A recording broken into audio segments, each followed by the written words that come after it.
Assalamu alaikum wa rahmatullahi wa barakatuh. Bienvenue, très chers frères et sœurs à la foi. Nous sommes dans la dernière ligne droite du mois de Ramadan. On demande à Allah subhanahu wa ta'ala ce qu'on a déjà fait comme adoration, qu'Allah subhanahu wa ta'ala accepte de nous. On lui demande de nous pardonner nos fautes, de faire miséricorde à tous nos frères et sœurs qui nous ont devancés dans la tombe. Et on lui demande à Allah subhanahu wa ta'ala qu'il ne nous place pas parmi ces personnes-là qui ont été négligentes durant les 20 jours passés et qui seront négligentes durant les 10 jours restants. Après cela, très chers frères et sœurs à la foi, durant ces 10 jours qui restent, le musulman, la musulmane fournit beaucoup d'efforts, à l'instar du prophète Mohammed sallallahu alayhi wa sallam, qui lorsque rentrait les 10 jours de Ramadan, les 2 derniers jours de Ramadan, il s'isolait de sa famille et il se consacrait à l'adoration d'Allah subhanahu wa ta'ala et incitait, motivait sa famille à faire autant. Donc aujourd'hui, par la grâce d'Allah, de plus en plus de nos frères et de nos sœurs se sont habitués à effectuer ces efforts-là, notamment la prière de Tahajjud, la prière de nuit qu'on fait à minuit. Beaucoup de nos frères, de nos sœurs, nos mamans qui viennent à la mosquée faire les prières, on leur demande à qu'il accepte leurs efforts.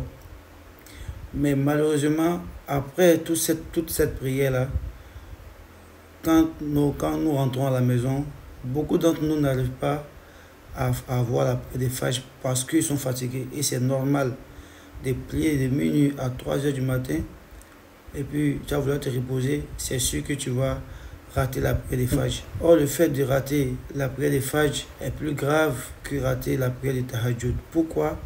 Parce que la prière de Fajr est une obligation pour toi le musulman et pour toi la musulmane. Pour toi le musulman, il est obligé pour toi de faire la prière de Fajr à la mosquée, si cela est possible. Mais lorsque tu vas à la maison, parce que tu as prié Tahajjud, tu finis de manger et tu veux te reposer jusqu'à rater la prière de Fajr et prier Fajr à 6 heures, alors il aurait été préférable de ne pas prier sur cette prière de Tahajjud là et de faire ta prière de Fajr à l'heure. Que ce soit à la mosquée ou à la maison, mais il faut faire ta prière de Fajr à l'heure. C'est ce que Allah veut de toi. Et Allah nous dit dans un hadith, le Rasoul sallallahu alayhi wa sallam, dans un hadith, que Allah subhanahu wa ta'ala il dit qu'il aime le serviteur lorsque ce dernier il s'acquitte de ce qui lui est rendu obligatoire, qui sont les adorations. Donc il est important pour nous, chers frères et sœurs musulmans, de nous acquitter de cette adoration, même si cela va empiéter sur notre programme de Tahajjud. Si tu sais que tu as le sommeil qui est profond, alors tu peux prier de minuit jusqu'à 1 heure, aller te reposer et pour pouvoir venir faire la prière de Fajr.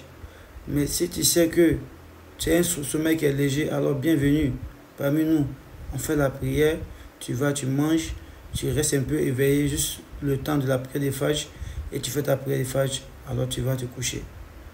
Donc, pour résumer, bien vrai que la prière de Tahajjud fait partie des nobles adorations qui est le Qiyam Layl, la prière de nuit, mais les prières obligatoires ont plus de mérite et plus de valeur près d'Allah que cette prière-là, qui est la prière de Tahajjud.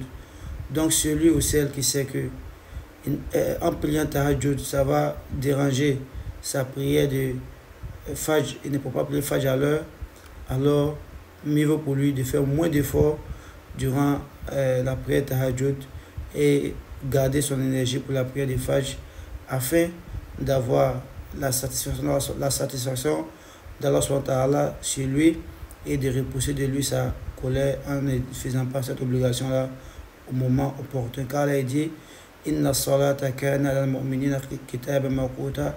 La prière a été prescrite pour le musulman à des moments bien déterminés. Quand on a encore la bonne compréhension, qui nous guide sur le droit chemin. Wassalamu alaikum wa rahmatullahi wa barakatuh.